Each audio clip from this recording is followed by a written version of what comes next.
부활의 몸에 대하여라는 제목 가지고 우리 함께 하나님의 말씀을 나누겠습니다. 하나님께서 처음 아담을 창조하시죠. 아담을 창조하셨고 아담이라는 사람을 통해서 첫 인류를 시작하게끔 하셨습니다. 하나님의 형상을 닮았던 아담은요, 하나님이 주신 특권과 축복을 받아서 하나님이 원하시는 하나님의 성품을 닮은 세상을 세워가도록 부름을 받은 것이죠. 여러분, 아담이 범죄하면서 하나님이 주신 아름다운 형상을 상실하게 됩니다.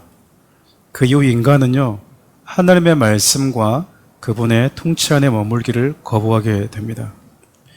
자기가 원하는 나라, 자신들이 원하는 나라, 그 나라가 가장 이상적인 나라라고 하는 생각에 빠져서 그 나라를 이루기 위해서 분쟁과 그리고 전쟁도 불사하면서 지금껏 저마다 자기가 옳다고 생각하는 나라를 세워온 것이 범죄한 인간들의 역사라고 볼 수 있겠죠. 선악과를 취한 이후에 자신이 선악의 기준이 될 수 있다라고 생각하고 또 그 생각과 그 착각에 빠져서 여러분 수많은 전쟁을 통해서 나라가 무너지기도 하고 세워져 오기도 했던 것이 해 아래에서 사람들이 살아왔던 인류의 역사라는 것입니다. 우리는 사도행전을 통해서요, 성령님께서 우리 모두에게 임하시게 되면 우리가 단순히 구원받은 하나님의 백성 그리스도인의 차원을 뛰어넘어서 이처럼 하나님의 나라의 백성으로 증인으로 살게 된다라고 이야기를 했습니다. 저와 여러분들이요, 하나님의 나라의 백성이 되었다고 하는 것은 하나님의 나라의 백성을 하나님의 나라를 세우는 자들로 부름을 받았다라는 의미라는 것이죠.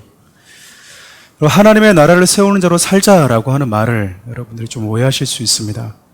하나님의 나라를 세우는 자로 살아간다고 하는 것은요, 여러분들이 하고 있는 일, 학업을 다 포기하고 저 오지에 가서 선교사들과 같이 복음을 전하는 것, 그것만을 얘기하는 것은 아닙니다. 하나님의 나라의 백성들이 하나님의 나라를 세우는 자로 산다라는 것을 크게 두 가지로 여러분에게 좀 소개를 해드리고 싶습니다. 성경을 보면 하나님께서 아브라함이라고 하는 사람을 찾아오시고 그를 부르시고 선택을 하십니다. 그리고 아브라함을 통해서 이스라엘이라고 하는 한 민족을 하나님이 당신의 민족, 당신의 백성으로 삼으시죠. 그들이 애굽이라고 하는 그 땅에 노예로 살아갈 때 하나님은 그들에게 다가오시고 그들을 구원하십니다. 그들을 구원하신 다음에 하나님의 백성 삼으시고 끝나는 것이 아니라 그들에게 어떤 사명을 하나 주시는데, 그게 무슨 사명이었냐면 가나안이라고 하는 그 땅에 들어가서 하나님의 나라를 세우라는 거였어요. 가나안이라고 하는 나라는 두 가지 특징이 있었는데, 하나는 하나님을 두려워하지 않는, 자신이 옳은 소견대로 각자가 주인이 되어서 살았던, 죄로 여기지 않는 땅이었습니다. 그리고 그 땅은 대표적으로 7 족속이라고 하는 가나안 족속이 살고 있는 곳이었어요. 그러니까 하나님이 구원받은 이스라엘 백성들에게 주신 그 땅이 비어있는 땅이 아니라 누군가가 살고 있는 땅이었다라는 거죠. 하나님께서 구원받은 이스라엘 백성, 즉 다시 말하면 구원받았다고 하는 것은 하나님의 말씀이 삶의 기준이 되었다라는 거거든요. 삶의 법이 되었다라는 거예요. 사람들이 살아가는 곳에 각자 저마다의 법을 만들잖아요. 그런데 이스라엘 구원받은 백성은 하나님의 말씀이 법이 되는 겁니다. 그 기준을 삼는 것이죠. 그래서 그 가나안 땅에 가서 그 나라를 구현하라는 것이었는데, 문제는 여러분 그 나라에 누군가 살고 있었다라는 거죠. 그럼 어떻게 하나님 나라를 그곳에 실현하고 구현할 수 있을까? 가서 그 7 족속을 뭐 하라는 거죠? 다 몰아내라는 겁니다.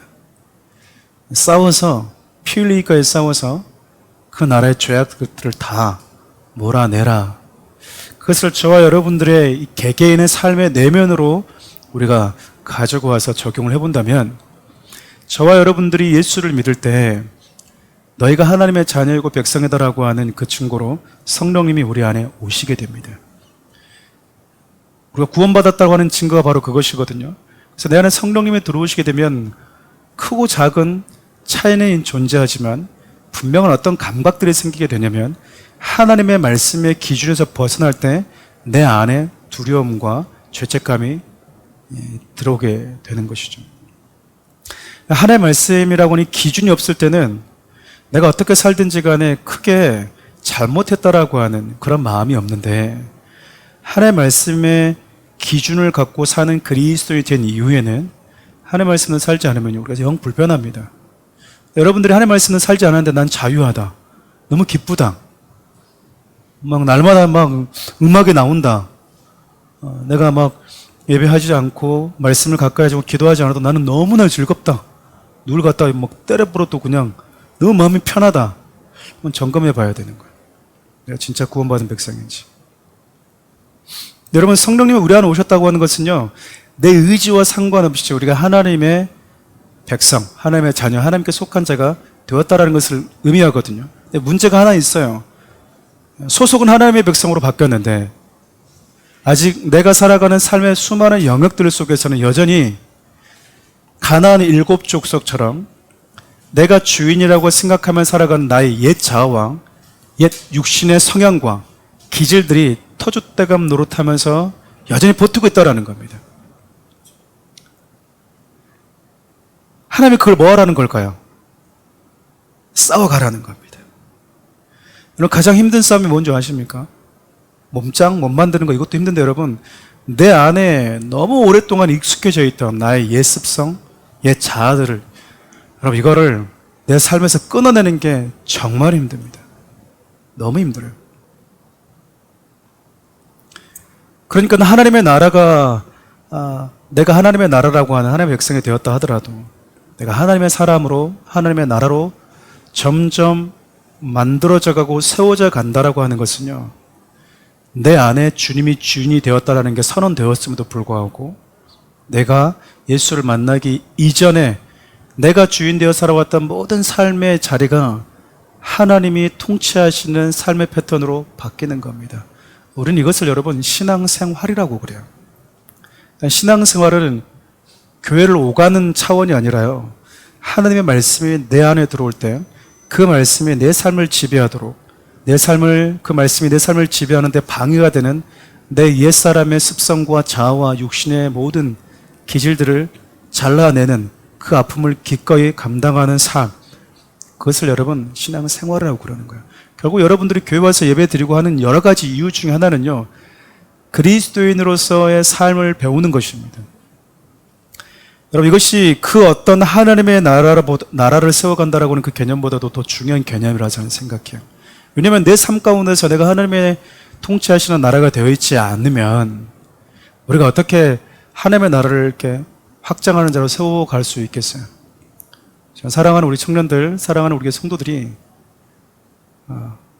내 삶의 자리에서 내가 원하는 삶, 내가 추구하는 삶, 내가 옳다고 생각하는 삶, 그 나라가 아니라 주님이 내 삶을 다스리도록, 이스라엘 백성들이 가나안 땅에 들어갔을 때 기꺼이 자기가 그 땅의 주인인 것처럼 생각하며 살아가는 그 7 족속과 기꺼이 피 흘려서 싸우기를 다짐했던 것처럼 주님이 나를 온전히 다스릴 수 있도록 내 육신의 자아와 싸워가서 날마다 하나님의 나라가 내 삶 가운데서 점점 넓어지고 확장되어져 가는 그 싸움을 저는 여러분 모두가 싸워갔으면 좋겠어요.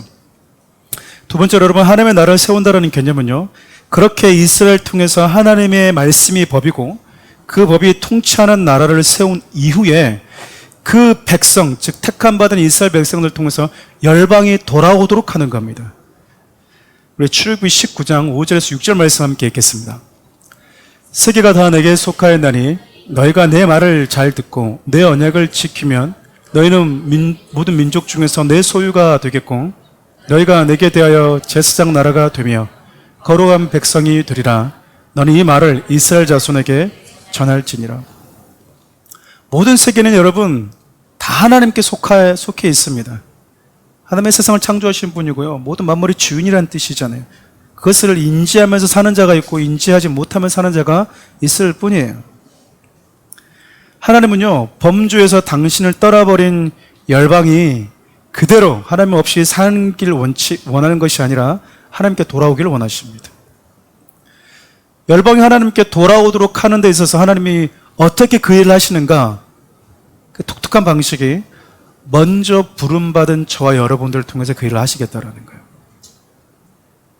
하나님께서 이스라엘 민족을 선택하고 부르신 이후에 그들을 너희들이 이제 선민이니까 선민 의식 가지고 살아라, 그게 아니라요, 너희들 통해서 열방이 하나님께 돌아오도록 하고 싶다라는 거였어요.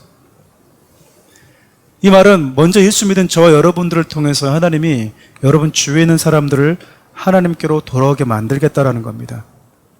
조금 더 쉽게 얘기하면 복음을 들고 나가서 예수를 알지 못하고 살아가는 자들에게 복음을 전하고 전도하는 것, 그래서 그가 하나님의, 나와 동일한 하나님의 백성이 되는 것, 그분의 나라의 자녀가 되도록 하는 것, 그것이 하나님의 나라를 세우는 것입니다.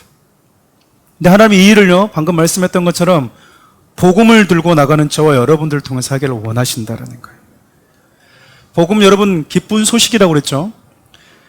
복음은 예수 그리스도께서 저와 여러분들의 모든 죄를 십자가에서 소멸하셨다라고 하는 십자가의 소식, 십자가의 복음과요, 그 십자가에서 우리의 모든 죄를 처리하신 그 예수님께서 저와 여러분들에게 영원한 부활의 몸, 썩지 않은 부활의 몸을 줄 거라고 하는 부활의 복음, 이 모든 일이 예수님이 이 땅에 다시 재림하실 때 모든 믿는 자들에게 일어난다라고 하는 재림의 복음, 세 가지의 복음이 있습니다.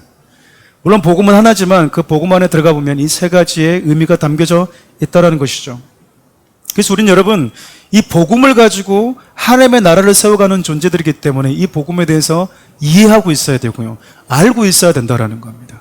십자가가 어떤 의미를 담고 있는지, 부활이 어떤 의미를 담고 있고, 재림이 어떤 메시지를 담고 있는지를 알아야만이 내가 십자가를 전하고 부활을 전하고 재림을 전하지 않겠어요? 그렇잖아요. 그래서 사랑하는 우리 교회는 매달 첫째 주마다 십자가, 부활, 재림의 복음을 반복해서 전하고 있는 겁니다. 오늘은 지난달에 이어서 부활의 복음에 대해서 여러분과 함께 살펴볼 텐데, 부활이 우리에게 주는 소식, 그 중에서 부활한 자들에게 주어질 그 몸이 있다는데, 그 부활의 몸이 있다라는데, 그 부활의 몸이 어떤 것인지를 조금 더 여러분과 좀 살펴보고 싶습니다. 여러분, 우리가 부활에 대해서 관심을 가질 수밖에 없는 이유는요, 앞으로 저와 여러분 모두가 다 누리게 될 하나님 나라가 바로 이 부활의 생명, 부활의 몸을 가진 자들로 이루어질 것이기 때문에 그래요. 여러분, 우리가 살고 있는 이 인류가요, 이 아담이 준 이 육의 몸을 입은 자들로 이루어져 있는 인류거든요. 근데 우리 주님이 부활하시면서 새롭게 시작하실 그 나라는 아담을 통해서 시작된 이 몸을 가진 자들이 아니라 예수님과 동일한 부활의 몸을 입은 자들로 구성될 것이기 때문에 그래요. 여러분, 이제 아이를 놓거나 하면 여러 선물을 준비하잖아요. 그렇죠. 네. 선물 가끔씩 이제 우리가 주지 않습니까? 그럼 신발은 몇 짝? 신발은 몇 개를 주죠? 보통 준비하죠? 신발은 한 켤레. 그러니까 2개잖아요, 2개. 왜죠? 당연하죠. 발이 2개니까. 여러분들이 그 뱃속에서 있는 아이가 어떤 몸인지 보지도 않고 내가 낳아보지 않아도요, 신발은 다 2개 준비합니다.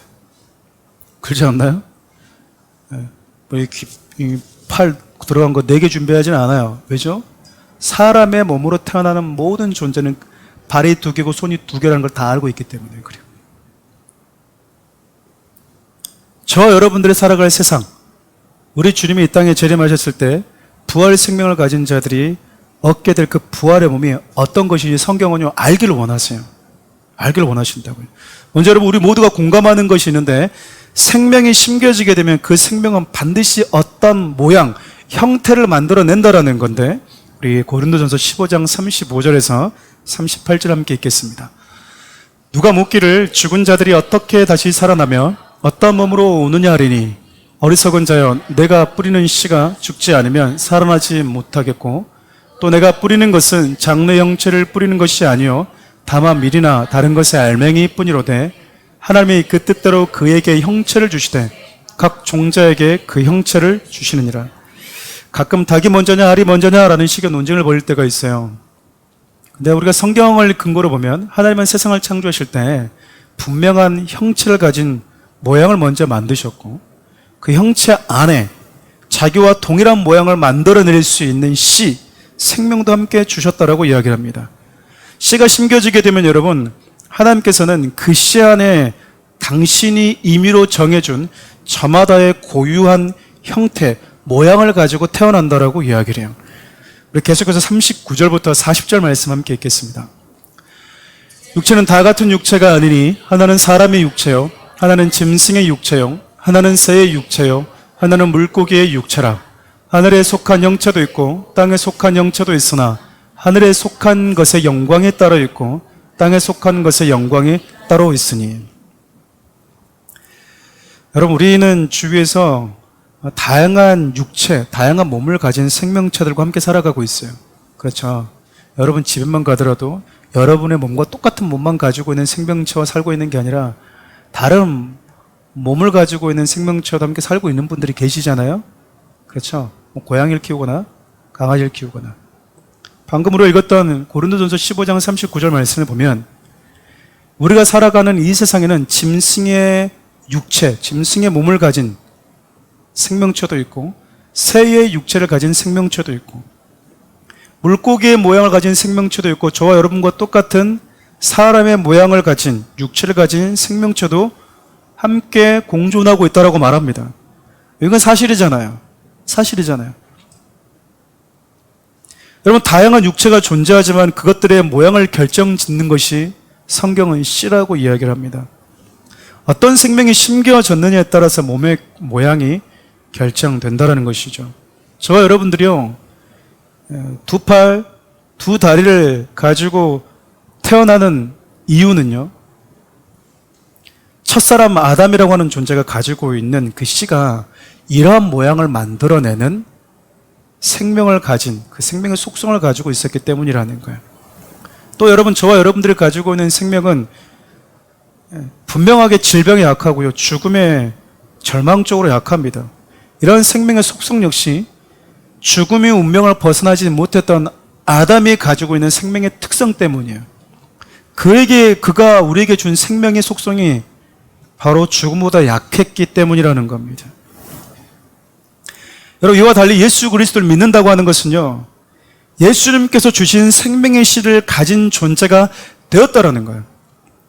예수를 믿는다는 건 여러분 막연한 게 아니고요, 예수의 생명이 내 안에 들어왔다는 의미거든요. 그래서 여러분들이 예수를 믿게 되면 하나님을 누구라고 부릅니까? 아버지. 아버지란 말은 무슨 의미일까요? 당신이 나에게 뭘 주었습니다라는 표현이죠. 생명, 씨를 주셨습니다. 지나가는 모든 아저씨 붙들고 우리가 아버지라고 말하지는 않아요. 혹시 그런 분이 계십니까? 지나가신 분 아무나 잡고 아버지 하시는 분들이 있어요? 돌보면 필요합니다. 우리는 그러지 않아요. 내가 아버지로 부르는 사람은 누구냐면 당신 나에게 씨를 주신 분이에요. 당신 나에게 생명을 주신 분입니다 라고 하는 것에 대해서 인정하는 거거든요.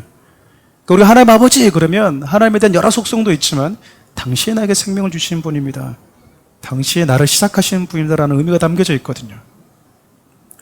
그러니까 예수를 믿는다고 하는 것은 예수의 생명이 내 안에 들어오고 예수의 생명이 내 안에 심겨지게 되면 우리도 똑같이 예수님과 같은 부활의 몸을 가지게 될 것이다. 이게 성경의 논리예요. 여러분, 사랑하는 부부가 결혼해서 자녀를 낳게 되면요, 그 자녀는 엄마 아빠를 닮은 몸을 가지고 태어납니다. 반대하시는 분이 계십니까? 저는 반대입니다. 그런 일은 없습니다. 하도 요즘엔 돌봄이 필요한 분들이 많아서 억측을 쓰면서 반대하는 분들이 종종 계시는데, 여러분, 우리는 이 사실에 한치의 의심도 갖지 않아요.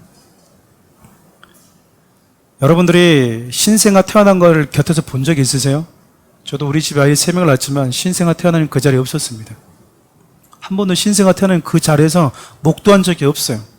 애를 가지고 나온 것은 보았지만 보지 않아도요, 임신해서 아이가 태어나면 나와 같은 몸을 가지고 태어날 거라고 하는 이 기정사실에 대한 믿음은요, 변하지가 않아요.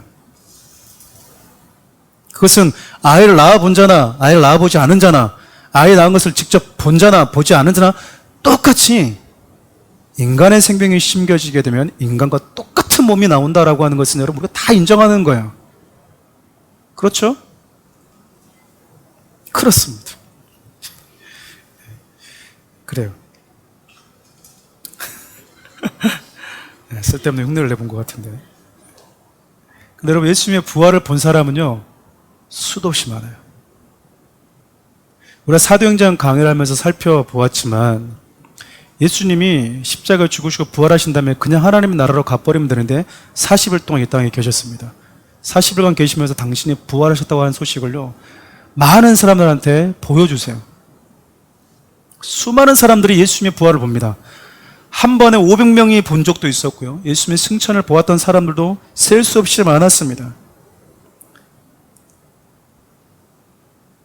이 말은 부활하신 예수님의 생명이 심겨질 때 그분이 우리에게 생명을 주시면 우리가 어떤 몸으로 변하게 되고 어떤 몸을 가지게 될지 직접 확인한 증인들이 허다하게 많았다라는 거야.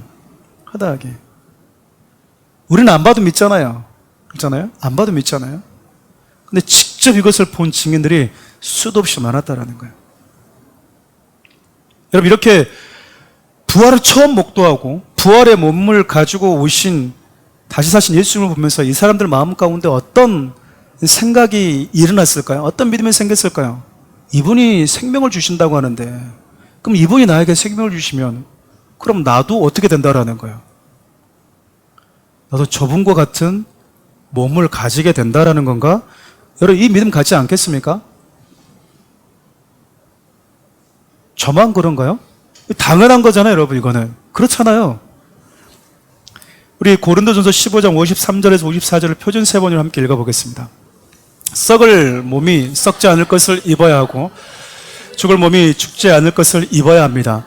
썩을 이 몸이 썩지 않을 것을 입고 죽을 몸 입을 그때에 이렇게 기록한 성경 말씀이 이루어질 것입니다.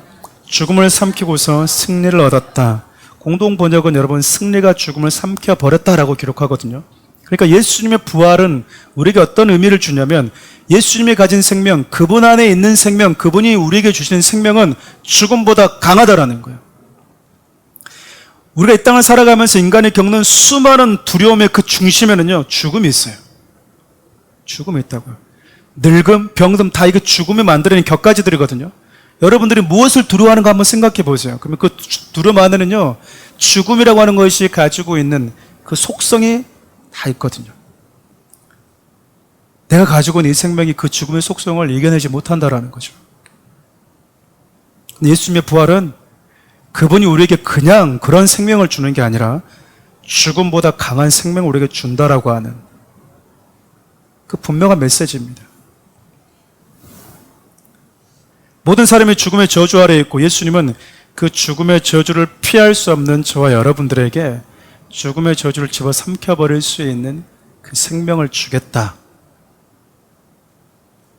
그것이 바로 여러분 부활의 복음이 가지고 있는 메시지예요. 본론으로 들어가서 여러분, 그렇다면 부활의 몸은 어떤 특징을 가지고 있을까? 어떤 이 몸을 가지고 있을까? 좀 궁금하지 않으십니까?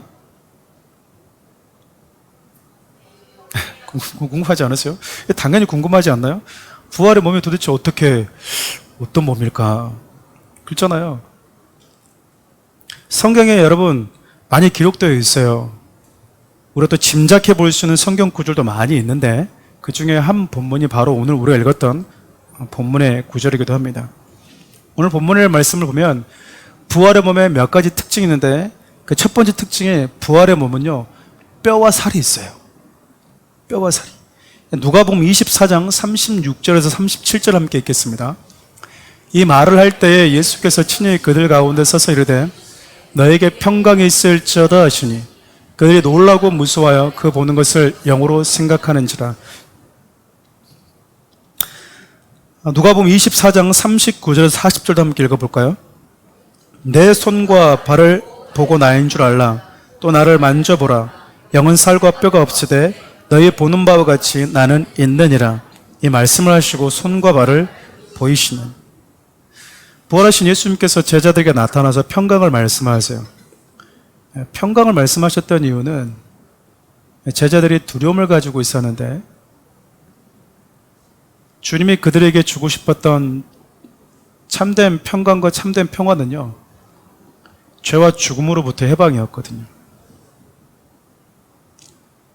그들에게 평강을 주시기 위해서 우리 주님 부활하셨다라는 겁니다. 그러니까 부활이 세상이 줄 수 없는 그 평안을 약속하신 우리 주님의 응답이었던 거예요.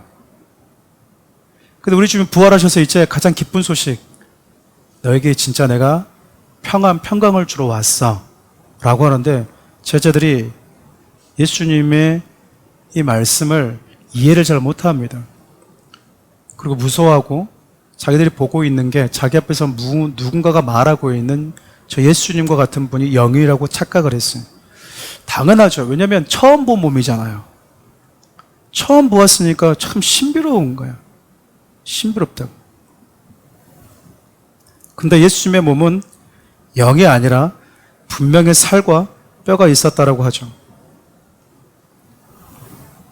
그래서 부활하신 예수님이 당신의 제자들에게 손과 발을 내보이면서 자기를 보여주시고 만져보라고 하십니다. 보고 만져보면서 입체적으로 나를 경험하라는 거예요. 만져보면서 보면서 진짜네, 영이 아니네, 살에 뼈가 있네. 얼마나 놀랬겠어요, 제자들이. 그러니까 우리가 생각하는 예수님의 부활 그러면 영으로 부활했겠지 이렇게 생각하는데 그렇지 않아요. 성경은 살과 뼈가 있는 몸으로 부활했다고 얘기를 합니다.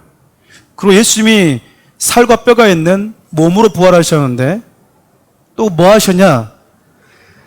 무언가를 또 드십니다. 무언가를 드세요. 제자들이 너무 무서워하니까, 영인 줄 아니까 예수님이 나는 살과 뼈가 있다라고 말씀하신 이후에 너에게 뭐 먹을 것이 있느냐?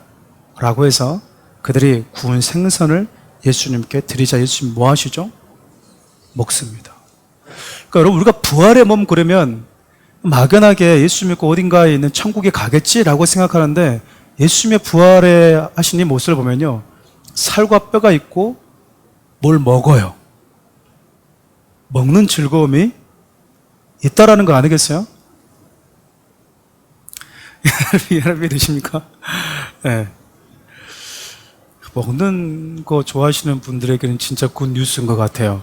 네. 가끔 이걸 보면서 이제 목사님 하나님의 나라는 먹고 마시는 게 아니라고 하던데 잘 몰라서 그러는 거예요. 하나님께서 여러분 이스라엘 백성들에게 40년 광야 생활할 때요, 그들에게 똑같이 말씀하셨어요. 사람이 떡으로 사는 게 아니다.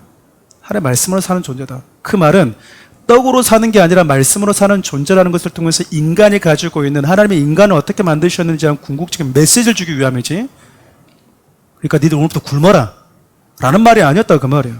하나님 매일같이 만나가 필요한 걸 알고 만나를 주셨어요.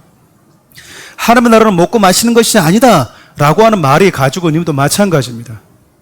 저는 예수님이 살과 뼈가 있는 몸을 가지고 부활하시면서 제자들과 이렇게 먹은 것을 보시면, 또 예수님 말씀하시잖아요. 나는 그날에 너희들과 함께 마지막 잔을 먹을 때까지 기다리겠다. 다시는 이 포도주 마시지 않겠다. 뭔가는 몰라도 우리가 마지막 주님 부르시는 그날은 주님과 뭐 한다는 얘기입니까? 한잔 한다 그 말이에요. 기쁨의 잔을 나눈다 그 말이에요. 기쁨의 잔을. 부활의 몸을 보면서 우리가 느낄 수 있는가? 먹을 수 있구나. 뭔가를 먹을 수 있구나. 나이가 들면 여러분, 아무리 맛있는 게 있어도 여러분, 먹지 못하거든요. 근데 우리 주님은 제자들에게도, 당신을 사랑하는 자들에게도 내가 내 아버지 집에서 너희와 함께 이 잔을 마지막 나눌 때까지, 내가 새고서 다시 마실 때까지 내가 더 이상 마시지 않겠다. 우리 주님이 그날을 기다리고 있다는 겁니다. 참 놀랍죠? 한 번도 생각해 보지 않았죠? 또 하나 여러분, 부활의 몸은요, 시간과 공간을 초월하는 몸입니다. 누가복음 24장 16절 이하를 보면 예수님이 죽으시고 부활하셨음에도 불구하고 예수님이 죽었구나, 다 끝났구나 라고 하는 이 상심에 빠져서 엠마오로 내려가는 제자들이 있었어요.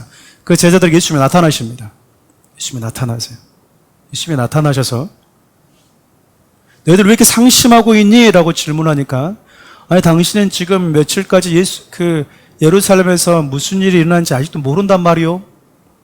예수란 사람은 우리가 큰 선생이고 선지자인 줄 알았는데 십자가 그냥 죽어버렸습니다. 그때 예수님이 무슨 말씀하시냐면요, 말씀을 가지고 예수님이 십자가에 죽으시고 부활하신 사건을 하나씩 설명해 주면서 깨닫게 해주십니다. 그러니까 예수님은 당신의 부활을요, 직접 보고 만지게 하시면서 당신의 부활을 알리시기도 하셨지만 말씀을 통해서 깨닫게 해주심으로 당신의 부활을 우리에게 가르쳐 주기도 하셨어요. 여러분, 예수님이 십자가에 죽으시기 전에 제자들에게 내가 죽겠지만 다시 부활할 거라는 것을 혹시 몇 번 얘기하셨는지 아십니까? 3번 언급하셨어요. 3번. 내가 십자가에 죽을 것이다. 그러나 다시 부활할 것이다. 근데 너무 슬프니까, 죽음이 너무 슬프니까 그 뒷말이 기억이 안 나는 거예요. 우리도 그러거든요.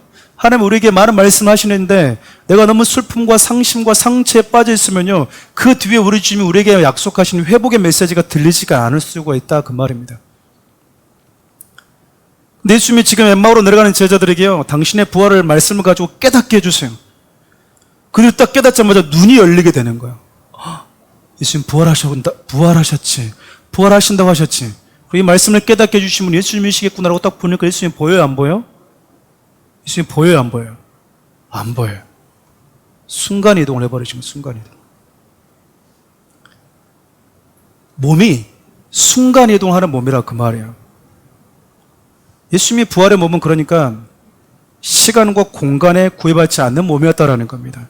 오늘 우리가 읽었던 말씀 한번 볼까요? 요한복음 20장 26절 함께 읽겠습니다.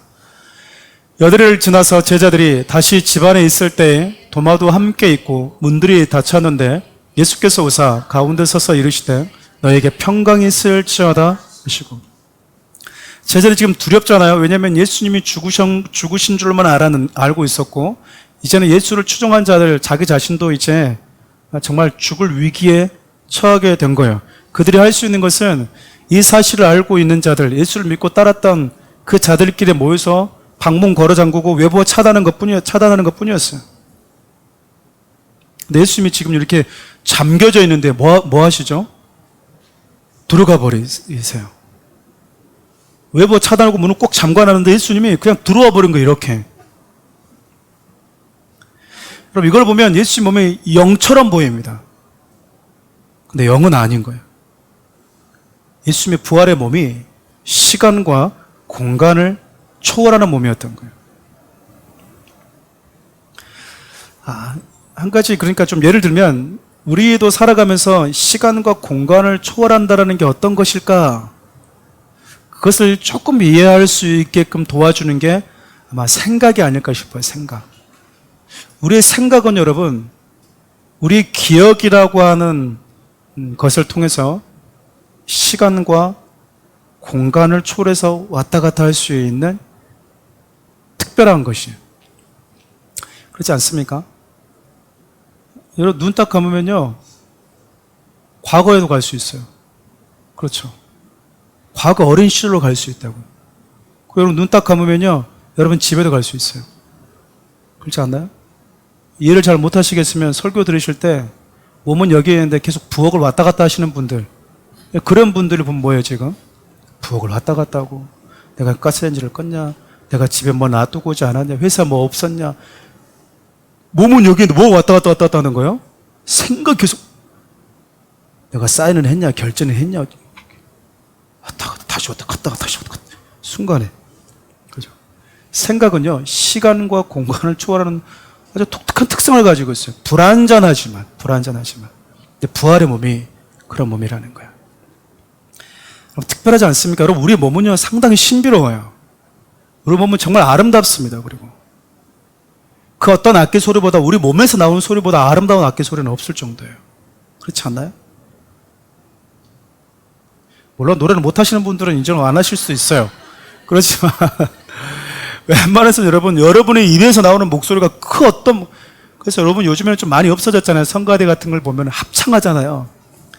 그 하모니에서 나오는 소리는 여러분 그 어떤 악기보다 웅장합니다. 진짜 웅장해요. 아름다워요. 근데 우리 주님이 여러분들에게 주시려고 했던 약속하신 그 부활의 몸은 너무 특별하다라는 거예요. 시간, 공간, 그 어떤 것에도 제약받지 않는 몸. 외부와 차단된 채 살아가는 제자들이 있는 곳으로 예수님이 불쑥 들어오시는 모습 속에서 우리가 좀 한 가지 교훈을 좀 짚고 넘어갔으면 좋겠는데, 우리 너무나 잘 아시는 요한계시록 3장 20절 말씀을 보면 누구든지 내 음성을 들으면, 듣고 마음의 문을 열면 내가 들어가서 너는 나로 나는 너와 더불어 먹을 것이다 라는 말씀이 있거든요. 그러니까 예수님이 우리에게 찾아오실 때는요, 우리를 두드리세요. 여러분의 마음을 두드리시는 분들이 많이 계십니다. 사색을 통해서, 특별한 책을 통해서, 말씀을 통해서, 믿는 자를 통해서 우리의 마음을 자주 두드리기도 하세요. 두드리고 우리가 마음을 열면 들어오시는 인격적인 분으로 소개를 하거든요. 근데 이따금씩 예수님은 문이 닫혀 있는데도 불구하고 불쑥 들어오실 때도 있어요. 그게 바로 사랑하는 자들이 두려움과 상심과 절망이라고 늪에 빠져서 스스로 나올 수 없을 때, 그때는요, 하나님이, 예수님이 들어가십니다. 저는 개인적으로 저희 딸과 아주 관계가 좋은데, 제가 이제 주위의 성도들과 상담할 때 어떤 얘기를 많이 듣냐면, 딸들을 그렇게 사랑했는데 딸이 중학교 가면서 사춘기가 올 때 그때 문을 자꾸 걸어 잠근다래. 문을 잠궈. 근데 아빠가 이렇게 놓고도 안 오고 들어가게 되면은 딸이 웰컴 그래요? 아니면은 뭐야? 하고 화를 내요? 왜 들어오냐고 막. 왜 허락도 안 받고 들어오냐고. 그러면 서운하잖아요. 내가 내 딸 병도 아무도 못 들어가? 들어오지 마! 화를 내고 막. 붙여놔, 이제. 공부도 안 하고 있으면 공부 좀 들어오지 마시오. 절대 들어오지 마시오. 이게 딱 손을 쳐. 문을 딱 잠고 있으면 잠고 있어요. 그럼 이제 부모는 뭐 하죠? 개인적인 프라이버시를 지켜주기 위해서 떡떡떡 두드립니다. 두드려요. 그리고 뭐해? 그러면 나 뭐 하니까 들어오지 마요. 그럼 들어가요? 안 들어가요? 안 들어갑니다. 근데 젓가락 가져와서 이렇게 눌러가지고 들어갈 때가 있어요? 없어요? 들어갈 때 있어요. 들어갈 때 있습니다. 언제 들어가냐면 일어날 때가 됐는데 안 일어나. 학교 가야 되는데. 이때는요, 그의 의지와 상관없이 들어갑니다. 어제 하루 종일 밤새 울더니 기척이 없어. 그럼 여러분 들어가요. 그 의지와 상관없이.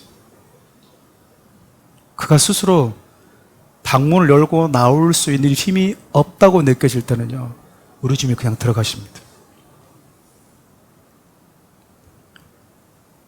들어가서 여러분, 외부와 차단하면서밖에 살 수 없었던 그들의 두려움, 우리 주변에 다 걷어내버리시고요, 다시 평강을 주세요. 지금 제자들이 두려워했던 이유는 그거잖아요. 예수님이 죽었다는 거예요. 죽어버렸다라는 거예요. 내가 믿고 따랐던 나의 하나님, 나의 주가 죽어버렸다라는 거죠. 그래서 여러분, 마음의 문을 탁 걸어 잠가버린 겁니다. 3년 동안 믿고 따랐는데 그분의 죽음은 그들에게서도 배신이었거든요. 절망이었던 거예요. 근데 여러분, 예수님이 부활하셨다고 하는 소식이 들려도 그 절망이 얼마나 큰지 들리지가 않는 거예요. 들리지가. 예수님이 여러분, 제자들뿐만 아니라 예수님이 여성들을 통해서 예수님이 부활하셨다는 사실을 알려줬거든요. 알려줬어요. 예수님이 지금 부활하셔서 들어가셨다는 걸 보면 무덤에 왔을 때 베드로도 무덤에 찾아가보고 왔습니다. 근데도 여러분, 그 마음에 두려움이 안 사라지는 거예요.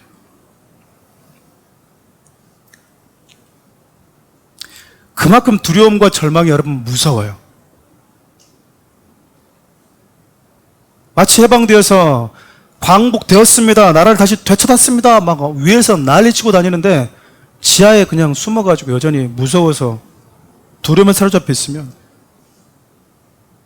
아무리 해방되었다 해도 그 해방 소식으로 인한 기쁨을 누리지 못하는 것과 똑같아요. 이때 여러분, 우리 주님이 하신 일이 바로 그거였다라는 거예요. 죽음의 늪에, 두려움의 늪에 빠져서 나오지 못하는 제자들에게 직접 찾아가십니다. 마치 죄인된 인간이 하나님 앞으로 스스로 올 수 있는 힘을 상실했을 때 그들을 구원하기 위해서 인간의 몸을 입고 우리 곁으로 찾아오셨던 것처럼 두려움과 상심의 늪에 빠져서 스스로 문을 열고 잠궜던 문을 열고 나올 수 있는 힘이 없는 그들에게 우리 주님이 또 한 번 찾아가셨던 거예요. 죄인이었을 때 우리를 찾아가셨고 부활하신 이후에 우리를 찾아오셨다는 겁니다. 그리고 손과 발을 다 보여주십니다. 그리고 의심 많은 도마에게는요, 내 옆구리에 네 손 넣어봐라. 그 의심 많은 제자 도마, 그의 의심까지 여유있게 우리 주님이 받아버리세요. 보지 않아도 믿는 자들이 있지만 보아야만 믿을 수 있다면 만져보고 믿으라는 거예요. 보았냐 보지 않았냐보다 더 중요한 것은요, 믿는 자가 되는 것이거든요. 우리 주님이 당신의 부활을 알리시면서 호련히 훅 떠나버리지 않고 40일간 머물면서 나를 믿고 따르는 자들에게 결국 내가 주고 싶었던 생명은 무엇이고 그 생명은 결국 어떤 몸을 만들어내고 어떤 형체를 만들어낼 것인지를 40일간 계시면서 분명하게 보여줘 버린 거야. 분명하게. 말씀을 마무리하려고 합니다. 사랑하는 우리 성도 여러분, 인간의 몸은요, 부부의 성적 사랑에 의해서 시작이 됐지만 썩지 않는 부활의 몸은 예수 그리스도를 믿는 믿음으로 시작이 됩니다. 성경은 여러분 육의 몸과 부활의 몸, 즉 영의 몸도 있다라고 이야기를 하거든요. 우리 고린도서 15장 44절 함께 읽어볼까요? 육의 몸으로 심고 신령한 몸으로 다시 살아나나니 육의 몸이 있은즉 영의 몸도 있느니라. 육의 몸이 첫사람 아담을 통해서 시작된 몸이라면 영의 몸은 부활하신 예수님의 생명을 통해서 시작된 몸이자 새로운 인류라는 거예요. 예수님은 당신을 믿고 부활의 생명을 가진 자들에게 다음과 같은 약속도 하십니다. 우리 빌립보서 3장 21절도 함께 읽어볼까요? 그는 만물을 자기에게 복종하게 하실 수 있는 자의 역사로 우리의 낮은 몸을 자기의 영광의 몸의 형체와 같이 변하게 하시리라. 지금 저와 여러분들이 입고 있는 이 육의 몸은요, 질병과 죽음에서 사라지게 되는 몸입니다. 그러나 예수님의 부활의 생명은요, 그분이 저와 여러분들에게 주시는 그 부활의 몸은, 영의 몸은 질병과 죄의 죽음이 감히 삼킬 수 없는 그런 몸입니다. 그 몸으로, 그 영광스러운 몸으로 우리 주님이 우리를 변화시켜 주시겠대요. 생명에도 단계가 있거든요. 처음에는 눈에 보이지도 않는 작은 정자와 난자라고 하는 세포가 결합이 돼요. 언제 어떻게 몇 시에 결합된지 우리는 볼 수도 없고 알지도 못합니다. 그렇게 여러분 결합된 세포가요, 몸 어딘가에서 착상이 일어나죠. 그래서 몸 안에서 자라고 정해진 시간이 되면 저 여러분과 같은 몸을 입고 세상 밖으로 나옵니다.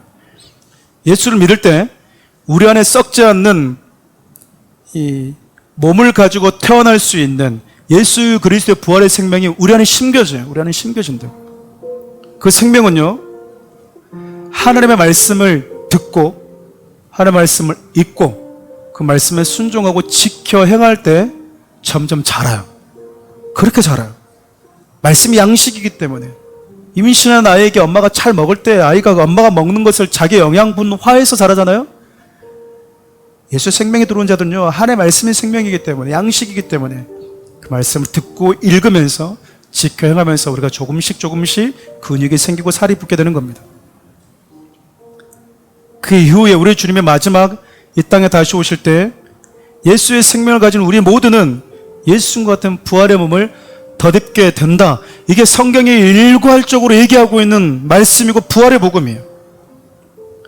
근데 우리는 지금껏 신앙생활을 하면서 예수 믿으면 그 어딘가에 있는 천국을 가겠지. 천국 가겠지. 예수 믿고 천국 갑시다. 교회 갑시다. 라는 이야기를 했는데 아담이 실패했던 그 나라, 예수 그리스도를 통해서 다시 시작하신 그 하나님의 나라가 어떤 초대장에 의해서 사람들을 모으는지 우리가 더 모르고 있다는 거예요. 십자가에 담겨져 있는 메시지가 무슨 의미인지, 예수님의 부활이 무슨 메시지인지 그것도 모르는 채 사셨네 우리 이러고 있어요. 예수님이니까 사셨겠지. 아니라니까요. 예수님의 부활은요, 내가 너에게 주겠다고 했던 그 생명, 그 구원이 이렇게 완성된단다라는 것을 보여주기 위함이었다고요. 하나님의 형상을 가지고 지음받은 아담은 범죄함으로 인해서 하나님의 형상을 잃어버렸습니다. 그들이 가는 곳마다 하나님을 대적한 나라를 세우잖아요. 하나님이 골로새서 1장을 보면 하나님의 형상과 같은 예수 그리스도를 통해서 다시 새로운 일을 시작하세요. 죄와 죽음보다 열등한 생명을 가진 인류가 아니라 감히 죄와 죽음을 넘볼 수 없는 생명을 가진 예수의 부활의 생명을 가진 자들로 이루어지는 인류, 그게 하나님의 나라입니다. 우리 주님이요, 저와 여러분들에게 그 부활의 생명을 주셨다고요. 그리고 그 부활의 생명, 그 부활의 복음을 저와 여러분들의 삶과 입을 통해서 전하기를 원하십니다. 우리 주님이 우리를 찾아오셔서 시작하시는 그분의 나라가 저와 여러분 안에서 시작이 되고, 그렇게 시작된 하나님의 나라된 저와 여러분들을 통해서 나를 하나님의 나라로 삼으신 십자가와 그 부활의 복음, 영광스러운 생명의 복음을 통해서 또 다른 이들에게 그 생명의 복음이 흘러가기를 원하시는 거죠. 지금도 저와 여러분 곁에는요, 제자들처럼 깊은 상심, 깊은 상처, 두려움, 혹은 교회와 믿는 자들에게까지 배신과 상처를 받고 마음을 탁 걸어 잠근 채 하나님의 이 복음에 대해서 귀를 막고 있는 자들이 우리 주위에 있어요. 부활의 주님이 그들에게 다가가셨듯이 이제 부활의 생명을 가진 저와 여러분을 통해서 우리 주님은 그들에게 다가가기를 원하십니다. 사랑하는 우리 청년들, 사랑하는 우리 성도들이 마음에 그런 거룩한 사명감으로 불탔으면 좋겠습니다. 하나님의 내 안에서 시작하신 당신의 생명, 그 생명을 가지고 그분이 이루기를 원하시는 생명의 나라, 그분이 우리에게 약속하신 이 부활의 몸, 영광스러운 하나님 우리에게 주신 선물들을 우리 혼자 누리는 것이 아니라 함께 누리는 자들 되기를 바라요. 이스라엘 백성들은 하나님께 선민이라고 하는 특권을 받았습니다. 열방 가운데 가장 먼저 부름받은 민족이죠. 근데 여러분, 예수님이 2000년 전에 오시기 전까지 그들은요, 선민의식에 빠져 있었지, 하나님이 우리를 가장 먼저 열방 가운데 부르신 이유를 모르고 살았습니다. 결국 요나가 실패했던 게 그 이유지 않습니까? 내가 왜 가야 됩니까? 그 나라에. 안 가니까 하나님이 뭐 해버려요? 포로로 흩어버리잖아요. 가라고. 너희들 잘 먹고 잘 살으라고, 내가 먼저 예수님께 구원받고 택함받은 자라고 하는 그 영적인 우월감을 가지고 살아라는 것이 아니라, 내가 너를 가장 먼저 하나님의 백성으로 삼은 것은 너를 통해서 열방에 돌아오도록 하기 위함이라는 거예요. 우리도 잘못하면은 선민의식에 사로잡힌 채 몇천 년 동안 살아왔던 이스라엘과 똑같은 우를 범할 수 있습니다. 사랑하는 우리 성도들, 우리 청년들, 여러분 만난 자들에게 하나님, 내가 어떻게 하면 그에게 예수님의 사랑을 전해줄 수 있을까요? 나를 찾아온 손님들에게, 내가 만나는 친구와 내가 만나는 지인들에게 어떻게 하나님을, 예수 그리스도를 전해줄 수 있을까요? 그 시간과 그 기회를, 타이밍을 하나님 저에게 주십시오. 그렇게 여러분들이 불편할 정도로 인지하고 생각하면서 살아갈 수 있는 자들이 되길 바라요.